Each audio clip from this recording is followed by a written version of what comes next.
پہلی open heart surgery میرے نبی کی ہوئی ہے. تو اوپن ہارٹ سرجری ہو سکتی ہے، میرے نبی نے سوچ دی. وہ تو ہم زوال کا شکار ہوئے تو اور لوگ ہم سے لے گئے، ورنہ اوپن ہارٹ سرجری کا پہلا تصور میرے نبی کے سے شروع کیا گیا ہے کہ جب آپ کو معراج پہ لے جانے لگے، ام ہانی کے گھر سے آپ کو جبریل نے لیا اور حتیم میں آئے. حتیم وہ چھوٹی وال دیوار ہے جو بیت اللہ کے ساتھ، اس میں خالی جگہ، یہ بیت اللہ کا اندر ہے.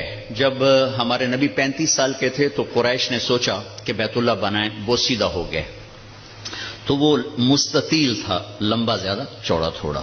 ابراہیمی بنیادیں، یہ طے کیا کہ حلال کمائی سے بنانا ہے، حرام سے نہیں. اچھا وہ پیسے اتنے بنے کہ یہ چوکور بنا اور اگلا حصہ رہ گیا تو کہنے لگے بس بھائی جتنا ہے اتنا ہی بناؤ. تو وہ چوکور بنا کر اوپر چھت ڈالی اور یہ حصہ چھوڑ دیا کہ جب پیسے ہوں گے تو ہم یہ بیچ میں شامل کر لیں گے. یہ اللہ کی حکمت تھی، نہ پیسے ہوئے نہ وہ شامل ہوا، تاکہ غریب لوگ بھی اگر بیت اللہ کے اندر نماز پڑھنا چاہیں تو وہ جگہ ہے جہاں اگر آپ اندر ہیں.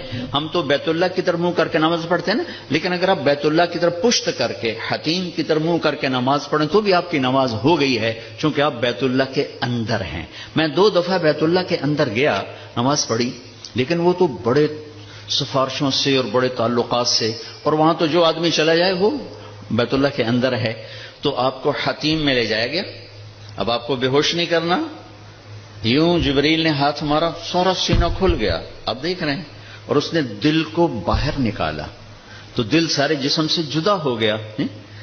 اور اس کے میرا بھائی ہارٹ اسپیشلسٹ ہے تو میں اسے سنتا رہتا ہوں، باتیں گھر میں ہوتی رہتی. اچھا نکالا، پھر اس کو زمزم کا پانی ایک ٹپ میں تھا، اس میں دھویا، اس کو دھویا، دھوتے رہے. اور آپ دیکھ رہے ہیں. اس کے بعد ایک آسمان سے لائے تھے، وہ پورا نور کا ایک بھرا ہوا برتن تھا، پھر وہ سارا نور آپ کے دل میں انٹر کیا. پھر اس کو بند کر کے پھر لگایا، ساتھ ہی دل سر ہر رگ سے جڑا، پھر سینے کو ملایا ہاتھوں سے، پھر یوں ہاتھ پھیرا. تو اب جن کی ہارٹ سرجری ہوتی ہے، اب دیکھیں یہاں کتنے بڑے بڑے ٹانکے لگے ہوتے ہیں، لیکن آپ کے سینہ مبارک پر کوئی داغ نہیں. یہ پہلی اوپن ہارٹ سرجری میرے نبی نے معراج کے واقعے میں امت کو دیا ہے اشارہ. تو ہم نکھٹوں نکلے تو اور لوگ ہم سے یہ سب کچھ لے گئے. سب سے پہلی ہارٹ سرجری 4 سال کی عمر میں ہوئی، جب آپ حضرت حلیمہ کے پاس تھے اور آپ بکریاں چرانے جایا کرتے تھے. تو آپ کے بھائی، رضائی بھائی، وہ دوڑے دوڑے آئے کہ میرے بھائی کو 2 بندوں نے قتل کر دیا. تو حلیمہ بھاگی ہوئی آئی تو آپ دیکھا آپ پریشان بیٹھے تھے. تو حضرت حلیمہ نے پوچھا بیٹا کیا ہوا؟ کہ 2 آدمی آئے تھے، مجھے لٹا دیا، میرا سینہ کھولا، میرا دل نکالا، پھر اس کو صاف کیا، پھر میرے دل میں، پھر میرے سینے میں دوبارہ فٹ کر دیا. یہ پہلی ہے. اور پھر معراج پر جانے سے پہلے دوبارہ اوپن ہارٹ سرجری ہوئی ہے. پھر براق کا آنا، تیز رفتار سواریوں کا تصور میرے نبی کے ذریعے سے ہمیں ملا کہ ایسی سواریاں بنائی جا سکتی ہیں جو مہینوں کا سفر گھنٹوں میں طے کر دیں. جب آپ نے اگلے دن فرمایا کہ میں گیا تھا بیت المقدس تو قریش کہنے لگے ہم تو 1 مہینہ مسلسل چلتے ہیں اور پھر وہاں پہنچتے ہیں، تم 1 رات میں کیسے کہہ رہے ہو گیا بھی اور آیا بھی؟ تو براق ایک سواری ہے جس کی تیز رفتاری سے ایک پیغام، میسج امت کو گیا کہ اگر تم اس کائنات کے علوم تک پہنچ جاؤ تو تم تیز رفتار سواریاں بھی بنا سکتے ہو. 650 کلومیٹر فی گھنٹہ کی رفتار سے جاپان نے ٹرین بنا لی. آپ کو ام ہانی کے گھر سے اٹھایا گیا، حضرت علی کی بہن، ان کے گھر میں آپ تشریف فرما تھے، اور سیدھا بھی اللہ لے جا سکتے تھے، سیدھا بھی لے جاتے، لیکن مکہ سے بیت المقدس لے جانے میں یہ اعلان تھا کہ اب بیت المقدس بھی مکہ کے تابع ہو گیا ہے، اب یہاں کا قبلہ بھی بیت اللہ ہو گیا ہے، یہاں جتنے نبی آئے وہ سب آپ کے تابع ہو گئے، لہٰذا وہاں پہلے سارے انبیاء موجود ہیں اور سب انتظار میں ہیں، اور آپ پہلی صف میں کھڑے ہوتے ہیں تو سب ایک دوسرے کو دیکھ رہے ہیں کہ اب امامت کون کرائے گا. تو جبریل آپ کا ہاتھ پکڑ کے آپ کو مصلی پر کھڑا فرماتے ہیں، آپ 2 رکعت نماز ادا فرماتے ہیں، اور آپ کے پیچھے 1.25 لاکھ نبی نماز پڑھ کر یہ اعلان کرتے ہیں کہ ہماری نبوت آپ کے قدموں پہ قربان ہو گئی، اب ہمارے لیے بھی آپ ہی نبی ہیں، ہمارے لیے بھی آپ ہی نبی ہیں۔ عیسیٰ سے لے کر آدم تک تمام انبیاء کو وہاں کھڑا کیا گیا، تو آپ کا سینہ مبارک چاک کیا، اسی کرتے آپ تہمت پہنتے تھے، شلوار زندگی میں ایک دفعہ پہنی اور اسے پسند فرمایا، لیکن عام آپ کا لباس تہمت تھا، تو کوئی خلائی لباس کی ضرورت نہیں پڑی آپ کو، وہاں سے اٹھایا، راستے میں واقعات ہیں، ایک جگہ آپ کو اتارا، کہا یہاں نماز پڑھیں 2 نفل، کہ یہ کون سی جگہ ہے؟ کہ یہاں آپ ہجرت کر کے تشریف لائیں گے، مدینے میں اتار کے 2 نفل پڑھائے گا، پھر چلایا گیا کہ یہاں 2 نفل پڑھیں، کہ یہ کون سی جگہ ہے؟ کہ یہاں آپ کے دادا ابراہیم کی جائے پیدائش ہے، پھر چلایا گیا، تو آپ جب مصر کی طرف سے بیت المقدس کی طرف آ رہے تھے تو آپ کو خوشبو آئی، خوشبو جنت کی، آپ نے کہا یہ کیا ہے؟ تو کہا یا رسول اللہ، فرعون کی ایک باندی تھی، باندی وہ ہو گئی تھی، موسیٰ علیہ السلام پر ایمان لائی، اس کی 2 بیٹیاں تھیں، ایک دودھ پینے والی، ایک ساتھ چلنے والی، جب فرعون کو پتا چلا تو اس نے ایک کڑاہ میں تیل ڈالا، میں واقعہ پورا سنا رہا ہوں، انہوں نے صرف اشارہ کیا تھا، نیچے آگ جلائی، جب وہ تیل کھولنے لگا تو اس نے اس باندی کو اور اس کی 2 بچیوں کو پکڑوا لیا، کہنے لگا مجھے رب مانو گی تو زندگی مبارک اولاد مبارک، موسیٰ کے رب کو مانو گی تو پہلے تیری بیٹیاں تیرے سامنے جلاؤں گا، پھر تجھے جلاؤں گا۔ یہ مائیں بیٹھی ہیں، انہیں زیادہ پتا ہے کہ اولاد کی محبت کیا ہوتی ہے، اور اللہ نے اپنی محبت کو ماں سے تشبیہ دی ہے، باپ سے تشبیہ نہیں دی، اور اس کے سامنے 2 بچیاں جلنے کے لیے حکم ہو چکا ہے، اور اس کا ایک بول اپنی بچیوں کو بچا سکتا ہے، اور یہ گھر میں جا کے کہہ سکتی یا اللہ معافی دے دے، میں نے کلمہ کفر کہا ہے، میں اندر سے کافر نہیں، تو جائز، لیکن ایک شاعری زبان پہ آ گئی ہے، ہماری اپنی زبان کی ہے، پتہ نہیں توڑے پلے پوے نہ پوے، تو سن لگے جی، عاشق ہوں میں عشق کماویں، دل رکھیں وانگ پہاڑاں ہو، سہ بدیاں 1000 لامیں، کر جانے باغ بہاراں ہو، منصور جے چک سولی دتے، جڑے واقف کل اسراراں ہو، سجدیوں سر چائی نہ باہو، توڑے کافر کہیں 1000 ہو، عاشق سوئی حقیقی جڑا، قتل معشوق دے مننے، سر نو جوڑے تے مکھ نہ موڑے، بھویں 100 تلواراں کھنے، سچا عشق حسین علی دا باہو، سر دتے تے راز نہ بھنے۔ تو اس باندی نے کہا فرعون 2 ہیں، 100 ہوتی تو یہاں جلا دیتی اللہ کے نام پر۔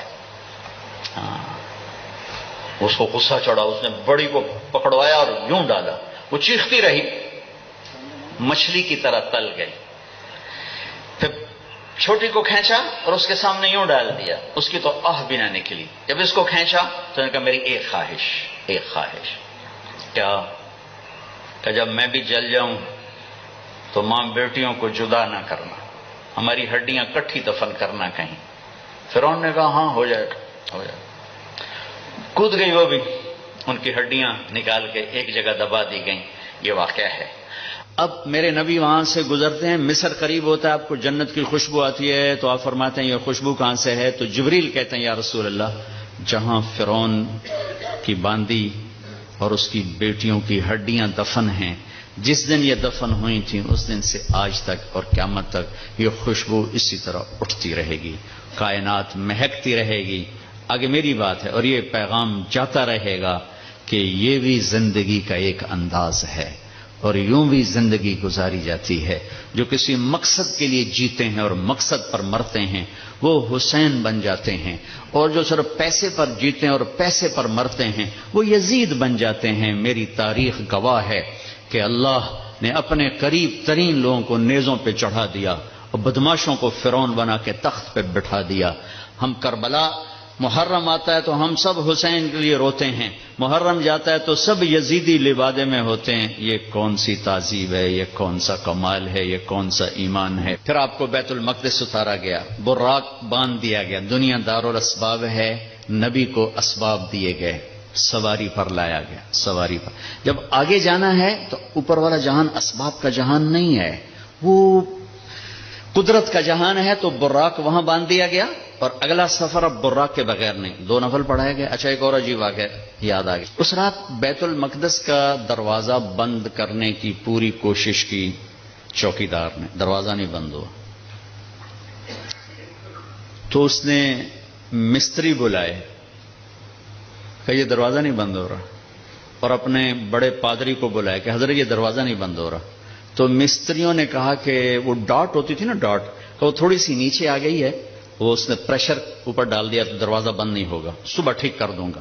وہ جو بڑے پادری تھے نا، انہوں نے کہا بیٹا یہ ڈاٹ کا چکر نہیں، آج آخری نبی کی آمد ہے یہاں، یہ اس وجہ سے ان کے اکرام میں یہ دروازہ کھلا ہوا ہے، صبح خود ہی ٹھیک ہو جائے گا۔ یہ پادری بعد میں ایمان لے آئے تھے جب اللہ کے نبی نے دعوت نامہ بھیجا تھا، پھر ان کو عیسائیوں نے قتل بھی کر دیا تھا۔ وہاں آپ نے 2 نفل پڑھے۔ اب آپ نے اوپر جانا ہے تو مکہ سے بیت المقدس تک آپ بشریت میں ہیں، اور پھر یہاں سے اوپر جاتے ہیں تو سبحان الذی اسری بعبدہ، قرآن کی واحد سورہ جو سبحان سے شروع ہو رہی، سبحان الذی اسری، لفظ سبحان۔ سبحان میں کیا پیغام ہے کہ اللہ تمہارے قوانین سے پاک ہے، تمہارے مادی قوانین سے پاک ہے۔ مادے کا قانون یہ ہے کہ اس لباس میں کوئی سپیس میں نہیں جا سکتا، مادے کا قانون یہ ہے کہ اس لباس میں سپیس میں جاتے ہی پھٹ جائے گا، کیونکہ جو ہمارے اوپر ہوا کا پریشر ہے، جب ہوا سے اوپر جائیں گے اور پریشر ریلیز ہوگا تو ہم خود بم بن کے پھٹ جائیں گے۔ ہر مرد عورت کے اوپر 280 من ہوا کا پریشر ہے، اس پریشر کو روکنے کے لیے ہمارے اندر پریشر ہے، جب ہم اوپر جائیں گے تو دھڑوں ایک دھماکہ ہوگا، کیونکہ اوپر سے ہوا ہٹے گی تو ہم پھٹیں گے۔ اس پریشر کو مصنوعی طور پر راکٹ میں کریٹ کیا جاتا ہے لباس کے اندر، اس کے اندر، تب ہم اوپر جاتے ہیں کہ تمہارا رب ان سارے قوانین سے پاک ہے، سبحان سبحان۔ اوپر جانے کے لیے آسرا چاہیے، جبریل نہیں نہیں نہیں، جبریل کا آسرا بھی نہیں چاہیے، سبحان تمہارے قانونوں کا محتاج نہیں ہے۔ اتنی لمبی کائنات میں رات کے اندر سفر پورا ہو جائے گا، کیسے ہوگا؟ نہیں ہو سکتا، ہو سکتا ہے، کیوں؟ سبحان کہ تیرا رب زمان کا بھی مالک ہے، مکان کا بھی مالک ہے۔ ٹائم کو روکنا، زمانے کو روکنا، مکان کو روکنا تمہارے لیے ناممکن ہے، تیرے رب کے لیے ممکن ہے۔ آئنسٹائن مر رہا تھا تو کسی نے کہا تیرے جیسا سائنسدان بھی مر رہا ہے، کہنے لگا ہاں، ٹائم سے باہر نکال دو تو میری موت نہیں ہوگی، موت سے بچ جاؤں گا، اور ٹائم سے باہر مجھے کون نکالے گا؟ اللہ نکال سکتا ہے، اللہ نکال سکتا ہے کہ وہ ٹائم کا بنانے والا ہے، وہ زمانے کا بنانے والا ہے، وہ وقت کا بنانے والا ہے۔ سبحان، صرف ایک صورت ہے جو سبحان سے شروع ہوتی ہے، سبحان، اور اس سبحان کے اندر یہ سارے پیغام ہے۔ پاک ذات، بے عیب ذات، تمہارے قوانین سے بالا تر ذات، تمہاری سوچ سے بالا تر ذات، الذی اسری بعبدہ۔ قریش کہنے لگے تم کیسے جا سکتے ہو؟ اللہ نے جواب دیا یہ تھوڑا ہی گئے تھے، میں لے کر گیا تھا۔ قریش نے کہا بغیر سواریوں پر اتنا وقت لگ جاتا ہے، تم بغیر سواری کے کیسے چلے گئے آ گئے؟ تو اللہ نے کہا یہ نہیں گئے، اسری بعبدہ، میں لے کر گیا، میں لے کر گیا۔ اور یہاں الف اور با کا جو جوڑ ہے، اسری اور بعبدہ، الف اور با، عربی گرامر میں اگر الف ہو تو با کی ضرورت نہیں، اسری عبدہ ہوگا، ٹھیک ہے؟ اور اگر با ہو تو الف کی ضرورت نہیں، سرا بعبدہ ہوگا۔ میری بات واضح ہوئی ہے نا؟ الف ہو نا، با کی ضرورت نہیں، اسری عبدہ، اور اگر با ہو تو الف کی ضرورت نہیں، سرا بعبدہ۔ یہ الف اور با کا جوڑ کیوں ہے؟ یہ بتانے کے لیے کہ میں اللہ خود اپنے نبی کو لے کر گیا، اور بعبدہ ہی میں کیا اشارہ ہے؟ آپ لوگ کون ہو کہ جی ہم کسٹم والے، میں کون ہوں جی؟ یہ جی مسجد والے، یہ کون ہے جی؟ یہ جی کپڑے والے۔ تو اللہ کہہ رہا بعبدہ، یہ کون ہے؟ یہ میرا بندہ ہے، یہ میرا ہے اور میں ان کا ہوں، بعبدہ۔ اور الف اور با کے ساتھ اللہ فرما رہے ہیں کہ میں لے کر گیا، جبریل بھی نہیں لے کر گئے۔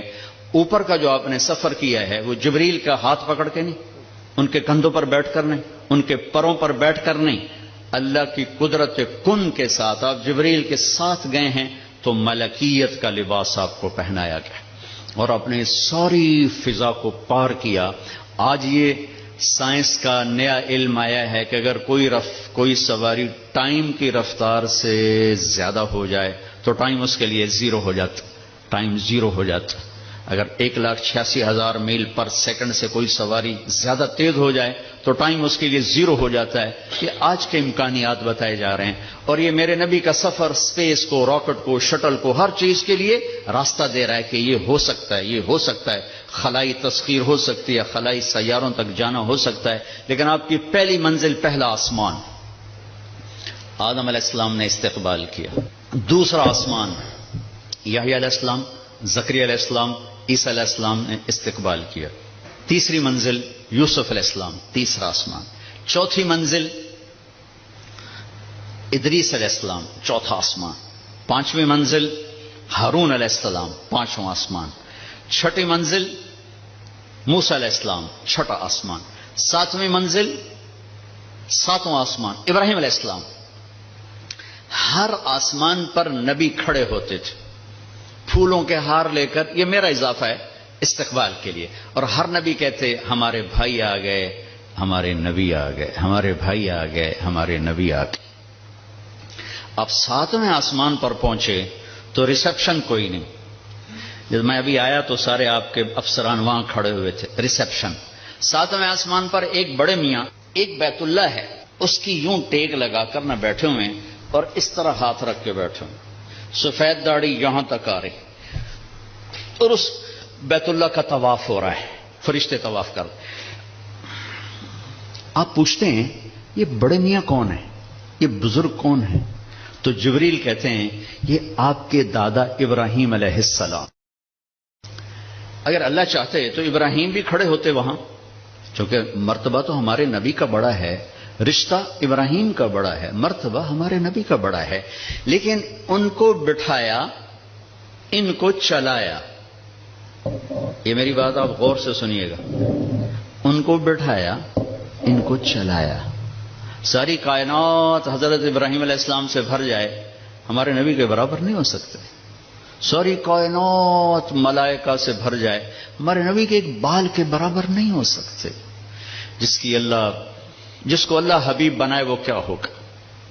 جس کے چہرے کی قسمیں والضحی، جس کی زلفوں کی قسمیں واللیل اذا سجا، جس کے شہر کی قسم وہذا البلد الامین، جس پر اتری کتاب کی قسم قاف والقرآن المجید، جس کی جان کی قسم لعمرک انہم لفی سکرتہم یعمہون، جس کا وکیل صفائی بن کے قسم والنجم اذا ہوا ما ضل صاحبکم وما غوا، جس کو تسلیاں دینے کے لیے قسم والضحى واللیل اذا سجا ما ودعك ربك وما قلا، جس کے بول کی قسم وقیل ہی یا رب ان هؤلاء قوم لا يؤمنون، جس کو رحمت للعالمین کا ٹائٹل وما ارسلناک الا رحمت للعالمین وما ارسلناک الا کافۃ للناس بشیر ونذیرا، جس سے اللہ لاڈ سے کبھی محمد، کبھی احمد، کبھی ماہی، کبھی حاشر، کبھی عاقب، کبھی فاتح، کبھی خاتم، کبھی ابو القاسم، کبھی طٰہٰ، کبھی یاسین، کبھی مزمل، کبھی مدثر، کبھی شاہد، کبھی مبشر، کبھی نذیر، کبھی داعی الی اللہ، کبھی سراج منیر. دیکھو تو صحیح اللہ کیا لاڈ کر رہا ہے اپنے نبی کے ساتھ. یہ بیت اللہ کی دیوار ہے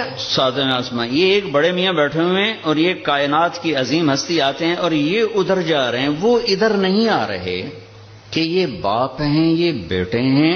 اور اس آگے جانے میں باپ کو عزت دینی ہے اور بیٹے نے گھٹنوں کو چھونا ہے اور امت کو پیغام دینا ہے کہ رشتوں کا تقدس ہمیشہ باقی رکھنا ہوگا، چاہے آخری نبی ہی کیوں نہ ہو، چاہے آخری رسول ہی کیوں نہ ہو.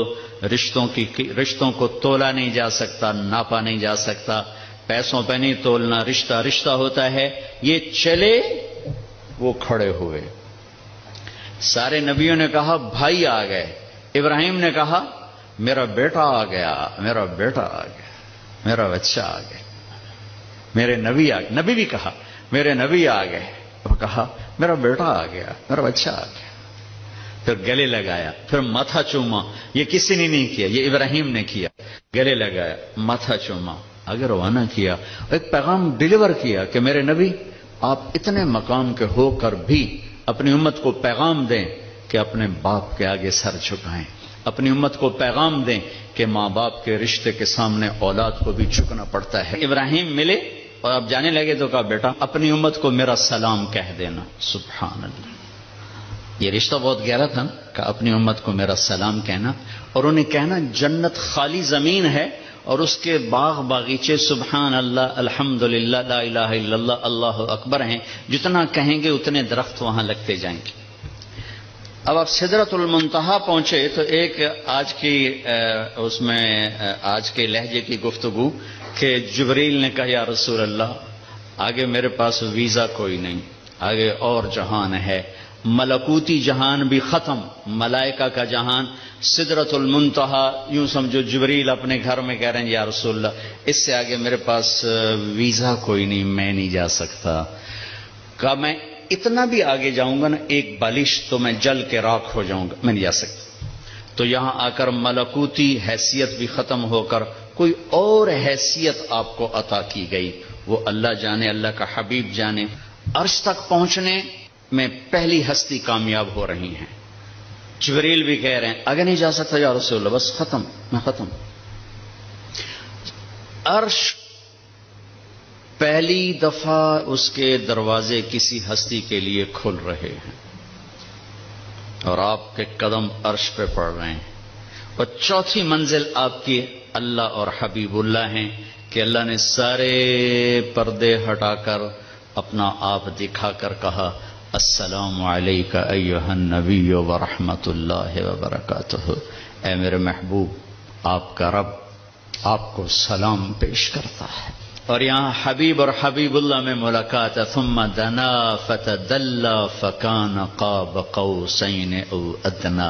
یہ لفظ آپ نے سنا ہوگا قاب قوسین، قاب قوسین۔ میں آپ کو آج اس کی تصویر بنا کے دکھاتا ہوں کہ قاب قوسین کا مطلب کیا ہے۔ عربوں میں اکثر لڑائی ہوتی رہتی تھی، جب ان میں صلح ہوتی تھی تو قبیلوں کے سردار اکٹھے ہوتے تھے اور صلح ہو رہی۔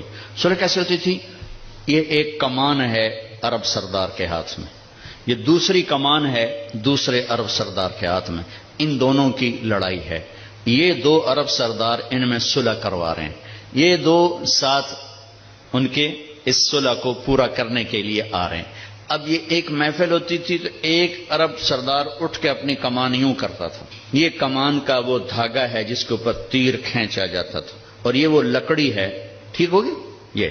اب یہ یوں آ کر اپنی کمانوں کے سرے یوں ملا دیتے تھے، آپ دیکھ رہے ہیں سارے، یہ قوس، یہ قوس، قوس کہتے ہیں کمان کو، یہ قاب ہے، یہ قاب، قاب قوسین، دو کمانوں کی قاب، یہ اور یہ اور یہ قاب، اور یہ قوس، یہ قوس۔ تو اس ملنے کو عربی میں کہا جاتا ہے قاب قوسین، کہ اب جیسے دو کمانیں ان کے کنارے آپس میں مل گئے تو یہ سردار بھی آپس میں مل گئے، اب ان میں لڑائی نہیں ہوگی۔ اس محاورے کو اللہ نے اپنے اور حبیب اللہ کے لیے استعمال کیا، فکان قاب قوسین، کہ میرا حبیب میرے قریب ایسے ہوا جیسے دو کمانوں کے کنارے قریب ہوتے ہیں۔ اگلی عجیب بات بتاؤں، او ادنا، او ادنا، اس کی کیفیت صرف اللہ جانتا ہے کہ نہیں میرے حبیب اس سے بھی زیادہ میرے قریب ہو گئے۔ میرے بھائیوں، اس ہستی کو آئیڈیل بنا کے چلو، مزے کرو گے اللہ کی قسم، اور آپ کی نسلیں مزے کریں گے۔ اگر آپ لوگوں کی جیبوں پہ ڈاکے ڈالتے رہے، نہ آپ سکھی رہو گے نہ آپ کی نسلیں سکھی رہیں گی۔ 60 کی دہائی کے ایک چیئرمین پورے مغربی پاکستان کے ہمارے قریبی رشتہ داروں میں تھے، انہوں نے حرام دولت کے ڈھیر لگا دی، پھر اچانک مر گئے۔ ایک دن ان کا بڑا بیٹا کہہ رہا تھا کاش ہمارا باپ ہمارے لیے حرام اکٹھا نہ کرتا تو کوئی خوشی کا دن ہم بھی دیکھ لیتے۔ اور میں نے اس آدمی سے ان کانوں سے سنا، میں اج مر جاواں میری دھی نو کسے دی پرواہ کوئی نہیں۔ بیٹی کمزور ہوتی ہے نا، بیٹوں کا نام نہیں لیتا، بیٹی، میں اج مر جاواں میری دھی نو کسے دی پرواہ کوئی نہیں۔ آئے ہائے ہائے، اس کا بیٹا کہہ رہا تھا کاش ہمارا باپ ہمارے لیے حرام اکٹھا نہ کرتا تو کوئی خوشی کا دن ہم بھی دیکھ لیتے۔ پیٹ پہ پتھر باندھ لیے کہ میری امت پیسے پر نہ بک جائے، چوپڑی روٹی پراٹھے اور انڈے پر نہ بک جائے. 3 دن کے فاقے برداشت کیے.